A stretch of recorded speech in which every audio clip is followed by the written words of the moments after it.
Friends, સનની demand હતી કે pizza ખાવા છે અને બસ 1 થી 2 કલાકનો ટાઈમ છે.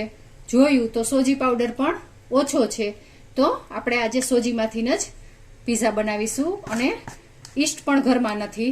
તો કેવી રીતે બનાવું છું એ તમને બતાવું છું. પાવડર સોજીનો હું તૈયાર આવી રીતે કરીને જ રાખું છું. નથી એટલા માટે ખાસ બતાવી દઉં કે જુઓ, કોઈ પણ જાડી કે ઝીણી તમારી પાસે જે સોજી હોય એને તમારે લઈ લેવાની છે મિક્સર જારમાં અને એને દળી લેવાની છે. તો આને હું પહેલા તો દળી અને તૈયાર કરી લઉં.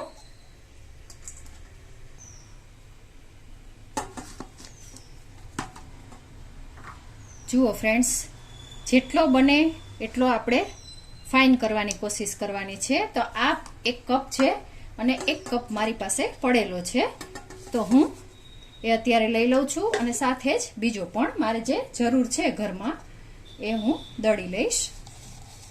તો અત્યારે આપણે આ લઈ લઈશું અને સાથે જ ફ્રેન્ડ્સ ખાસ જણાવી દઉં, આમાંથી આપણે 2 સ્પૂન જેટલો નીકાળી લઈશું કે જે આપણે અટામણમાં ઉપયોગમાં લઈશું. તો આ આપણો લોટ તૈયાર થઈ ગયો છે અને તમને ખાસ બતાવી દઉં, અહીંયા જુઓ, આ ઘરનું થોડું એવું ખાટું દહીં છે, વધારે ખાટું નથી, એ જ મેં લીધેલું છે. તો આનો આપણે ઉપયોગ કરીશું અને 1 કપ દહીં લેવાનું છે, તમે જોઈ શકો છો. તો ચાલો શરૂઆત કરીશું. જુઓ ફ્રેન્ડ્સ, આમાં આપણે પીઝા બેઝ બનાવવાનો છે એટલે થોડા એવા મસાલા એડ કરી દઈશું. ન ગમે તો ટોટલી અવોઇડ પણ કરી શકો છો, એટલે કોઈ એવું જરૂરી નથી કે તમારે પણ એડ કરવા. પ્લેન બનાવવો હોય તો તમે પ્લેન પણ બનાવી શકો છો. 1/2 ટીસ્પૂન આપણે ઓરેગાનો લઈશું અને 1/2 ટીસ્પૂન જેટલા ચીલી ફ્લેક્સ પણ સાથે જ લઈ લઈશું. મારા ઘરમાં આવું બધું ગમે છે એટલે હું એડ કરું છું. તમારે પ્લેન બેઝ જોતો હોય તો એ પ્રમાણે તમે કરી શકો છો. સાથે જ અહીંયા મેં બેકિંગ સોડા લીધેલો છે,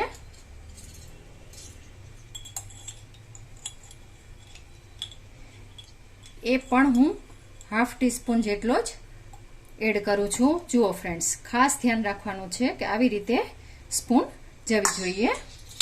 તો આજે ઈસ્ટ નથી એટલે આપણે બેકિંગ પાવડર અને બેકિંગ સોડાથી બનાવીશું.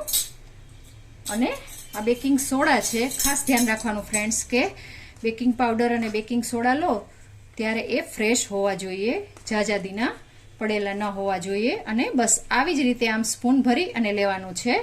તો 2 કપ લીધેલો છે તો 2 ટીસ્પૂન આપણે બેકિંગ પાવડર એડ કરીશું. જુઓ, આ 2 ટીસ્પૂન બેકિંગ પાવડર લીધેલો છે. સાથે જ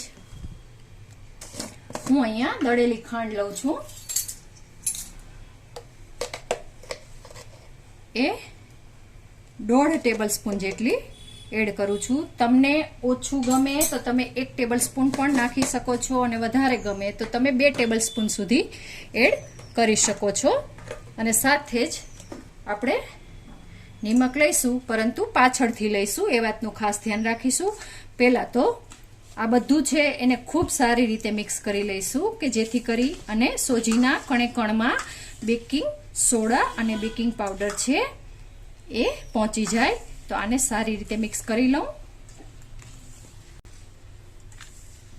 જુઓ ફ્રેન્ડ્સ, ખૂબ સરસ રીતે આ મિક્સ થઈ ગયું છે. હવે એમાં આપણે આ ઘરનું જ દહીં મેં તમને બતાવેલું છે એ રૂમ ટેમ્પરેચર વાળું દહીં લેવાનું છે અને બધું જ એડ કરી દેવાનું છે. બસ, અને આને ખૂબ સારી રીતે એકવાર હલાવી લઈએ. પહેલા તો અત્યારે તેલ એડ કરવાનું નથી ફ્રેન્ડ્સ, એ વાતનું ખાસ ધ્યાન રાખીશું. અત્યારે મિશ્રણ પણ તમને ઢીલું લાગશે, પરંતુ જેમ સોજી છે એ દહીંની અંદરનું પાણી શોષવા માંડશે એમ સરસ રીતે આપણી કણેક તૈયાર થઈ જશે. જુઓ, બેકિંગ પાવડર અને બેકિંગ સોડા એડ કરેલા છે એટલે આ ઇફેક્ટ આવે છે, આપ જોઈ શકો છો. બસ આવી જ રીતે આપણે આને તૈયાર કરી લઈશું અને આને હવે આપણે ઢાંકી અને 2 મિનિટ માટે રેસ્ટ આપી દઈએ. માત્ર 2 મિનિટ રેસ્ટ આપવાનો છે, વધારે રેસ્ટ આપવાનો નથી ફ્રેન્ડ્સ, એ વાતનું આપણે ખાસ ધ્યાન રાખીશું. ફ્રેન્ડ્સ, હવે આને આપણે એક વખત જોઈ લઈએ. આપ જોઈ શકો છો ખૂબ સરસ રીતે આપણું આ મિશ્રણ તૈયાર થઈ ગયું છે. તો અત્યારે હવે એમાં મેં આ ટોટલ 2 ટેબલ સ્પૂન ઓઇલ લીધેલું છે. ઓઇલ મેં ઓડરલેસ લીધેલું છે, એટલે તમે મગફળીનું કે સરસોનું તેલ ન લેતા. મેં અહીંયા સનફ્લાવર ઓઇલ લીધેલું છે અને હવે હું એમાં ½ ટીસ્પૂન નિમક એડ કરું છું. બસ ફ્રેન્ડ્સ, ખાસ ધ્યાન રાખવાનું છે કે નિમક છે એ આની સાથે ઈસ્ટ સાથે વર્ક કરતા હોય અથવા તો આવી રીતે બેકિંગ પાવડર સાથે વર્ક કરતા હોય ત્યારે ન નાખીએ તો રિઝલ્ટ આપણું સારું આવે છે. જુઓ, તમે જોઈ શકો છો કે હવે આ આપણું મિશ્રણ ખૂબ સરસ રીતે તૈયાર થઈ ગયું છે. તો હવે અહીંયા આ પ્લેટફોર્મ છે એને મેં સરસ રીતે સાફ કરી લીધેલું છે. ફ્રેન્ડ્સ, તમારી પાસે ઓલિવ ઓઇલ હોય તો તમે ચોક્કસથી ઉપયોગ કરી શકો છો, પરંતુ મારા સનને ઓછું પસંદ છે એટલા માટે હું એની ડિમાન્ડ છે તો અત્યારે એડ નથી કરતી. બસ આને સેજ આપણે ઓઇલવાળું કરી લઈશું અને આ મિશ્રણ છે એને આવી જ રીતે બસ આપણે હળવા હાથે સ્ટ્રેચ કરવાનું અને ફોલ્ડ કરવાનું.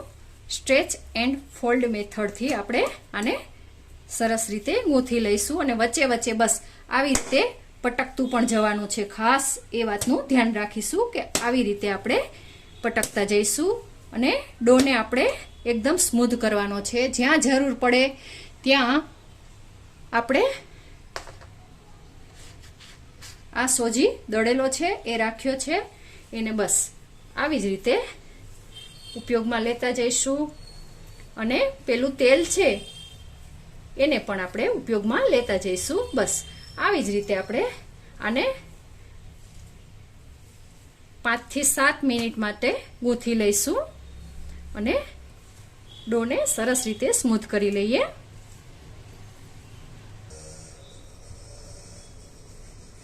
જુઓ ફ્રેન્ડ્સ, 5 મિનિટ થઈ છે અને શરૂઆતમાં ખૂબ જ ચોંટતો હતો, પરંતુ આપણે આવી રીતે કરી અને ખૂબ જ સારી રીતે મસળી લીધેલો છે. તેલ તમને બતાવું છું, આપણે બધું તેલ છે એડ કરી દીધેલું છે અને થોડુંક આમાં પણ સ્પ્રેડ કરી દીધેલું છે અને આટલો આ સોજી છે એ આપણો બચ્યો છે. બસ હવે આને કશું જ નથી કરવાનું. હવે આને આમ જ હાથમાં લઈ લેવાનું છે અને આવી રીતે ફોલ્ડ કરી દેવાનું છે.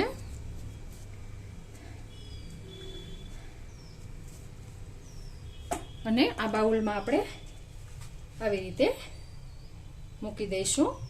ફ્રેન્ડ્સ, તમારી પાસે સમય હોય તો આને 2 કલાકનો પણ રેસ્ટ આપી શકો છો, 1 કલાકનો પણ રેસ્ટ આપી શકો છો અને ઇન્સ્ટન્ટ પણ કરી શકો છો, એટલે ફટાફટ પણ બની શકે છે. પરંતુ હું આ થોડું ઘણું કામ કરું છું અને ત્યાં સુધી જ આને રેસ્ટ આપીશ.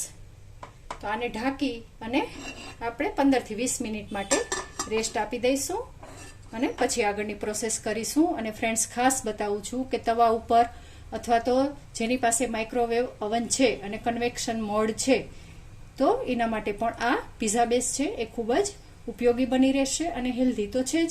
તો ચાલો આપણે થોડા સમય પછી મળીશું. ફ્રેન્ડ્સ, આપણે થોડું ઘણું કામ પતાવ્યું ત્યાં સુધી 10 થી 12 મિનિટ આને રેસ્ટ આપી દીધેલો છે અને તમે જોઈ શકો છો કે ખૂબ જ સરસ એવી આપણી આ કણેક છે એ તૈયાર થઈ છે. અને ખાસ આમ જોવાનું છે. જુઓ,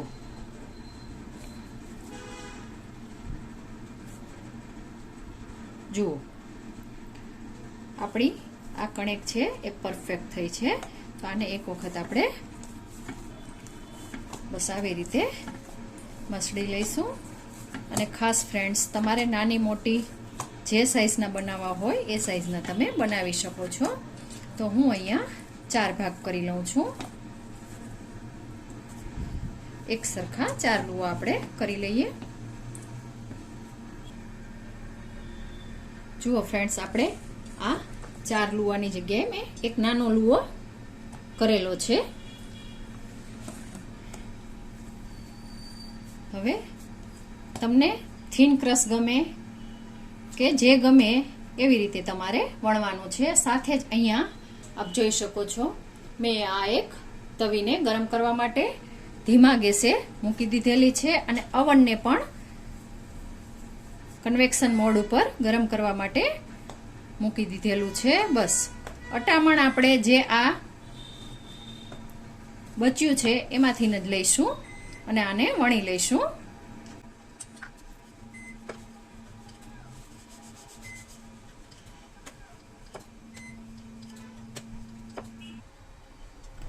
જુઓ, આવી રીતે મેં થોડા જાડા પરોઠા જેટલું વણી લીધેલું છે. હવે તમને ગમે તો તમે આને કટ પણ કરી શકો છો. તો આજે આપણે કટ કરીને પણ જોઈ લઈએ.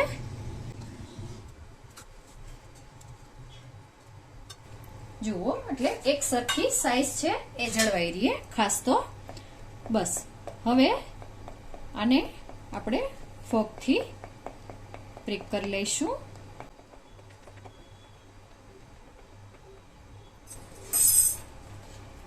આ પીઝા છે એને આપણે મેં આછી એવી ગ્રીસ કરી લીધેલી છે. કન્વેક્શનની જે આ પ્લેટ આવે છે એને તો એમાં બસ આવી રીતે મૂકી દઈશું અને ફરીથી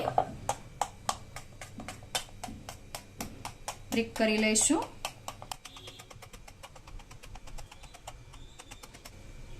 હવે આને હું 150 ઉપર 10 થી 12 મિનિટ માટે બેક કરવા મૂકું છું અને આગળનું છે એ તવીમાં પણ બતાવું છું.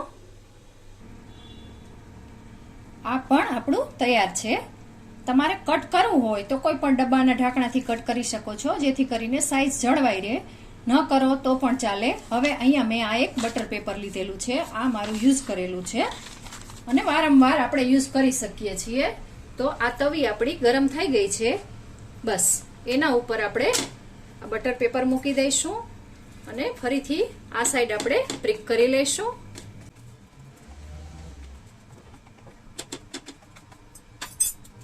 અને આવી રીતે આપણે ઢાંકી દઈશું અને 5 મિનિટ આમ જ પકવી લઈશું. પછી આગળની પ્રોસેસ કરીશું. જુઓ ફ્રેન્ડ્સ, મારી પાસે અટામણ ઓછું છે તો અહીંયા હું આ ઘઉંનો લોટ છે એનો ઉપયોગ કરી અને આને વણી લઈશ. આ પાકે છે એ દરમિયાન આપણે બીજા બધા જ વણી અને તૈયાર કરી લઈશું. 5 મિનિટ થઈ છે. આપણે એક વખત ચેક કરી લઈશું. આપ જોઈ શકો છો, બટર પેપર રાખવાનું એટલું જ કારણ છે કે નીચેથી રિઝલ્ટ સારું આવે, એક સરખું પાકી જાય. જુઓ, નજીકથી બતાવું. આ એક સરખું સરસ રીતે પાકે અને ફૂલે પણ આપણો આ રોટલો ખૂબ સારી રીતે છે. તો ફરીથી આને આવી જ રીતે આપણે 3 થી 4 મિનિટ પકવી લઈશું. બીજી 3 મિનિટ થઈ છે. હવે આને આપણે એક વખત ચેક કરી લઈશું. ફ્રેન્ડ્સ, ખૂબ જ ઝડપથી અને હેલ્ધી એવા ઘરે સારી રીતે બની જાય છે. તમે જોઈ શકો છો, ખૂબ સરસ રીતે તૈયાર થઈ ગયું છે. જુઓ, બંને સાઈડ ખૂબ સરસ રીતે તૈયાર થઈ ગયું છે. તો આને આપણે આવી રીતે રેક ઉપર નીકાળી લઈશું અને એ દરમિયાન આપણે આને પણ તૈયાર કરી દીધેલું છે. તમે જોઈ શકો છો, એકદમ જાડા પરોઠા જેટલું જ વણેલું છે અને આની થિકનેસ તમે જોઈ શકો છો, કેટલું બધું સરસ એવું ફૂલી અને તૈયાર થયું છે. જુઓ, બંનેની કમ્પેર તમે કરી શકો છો. તો હવે આને પણ આપણે બસ આવી જ રીતે ફરીથી પાકવા માટે મૂકી દઈશું. ફરીથી આને ઢાંકી દઈશું અને પકવી લઈશું. ફ્રેન્ડ્સ, આપને બતાવવા માટે મેં આગલા પીઝા છે એ કટ કરેલા હતા, પરંતુ હું બીજા પીઝાને કોઈને કટ કરીશ નહીં. જુઓ, બસ આ આપણું તૈયાર થઈ ગયું છે.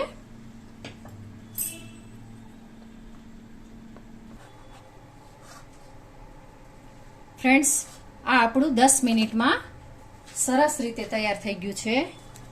જુઓ, આ પણ એટલું સરસ તૈયાર થયું છે અને એકદમ આપણો બેઝ તૈયાર છે. તો બસ આવી જ રીતે આપણે બધા જ બેઝને પકવી લેવાના છે. આ એક ગેસ ઉપર કરેલું છે, આ અવનમાં કરેલું છે. ગેસ ઉપર હજુ થાય છે અને એ દરમિયાન અહીંયા મેં આ એક તૈયાર કરીને રાખેલું છે, એ ફરીથી હું અવનમાં મૂકી દઈશ.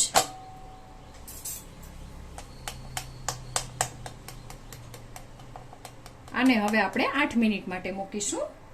ટેમ્પરેચર સેમ જ રહેશે.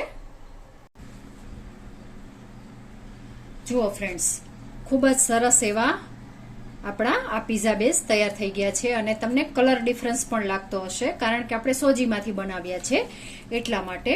તમે જોઈ શકો છો કે આ આપણે ગેસ ઉપર કરેલું છે, આ અવનમાં કરેલું છે. કોઈ જાતનું રિઝલ્ટમાં તફાવત આવતો નથી. અને ચાલો તમને એક તોડીને પણ બતાવું. જુઓ ફ્રેન્ડ્સ, તમે જોઈ શકો છો બેઝ એકદમ આપણો સરસ એવો 10 મિનિટમાં પાકી જાય છે અને ખૂબ સારું રિઝલ્ટ મળે છે. ફ્રેન્ડ્સ, તો જ્યારે ઉતાવળ હોય અથવા તો ઘરનું જ ખાવાનું પ્રિફર કરતા હોય ત્યારે આ પીઝા બેઝ છે એ બેસ્ટ રહેશે. અને આની જગ્યાએ તમે ઘઉંનો લોટ પણ વાપરી શકો છો.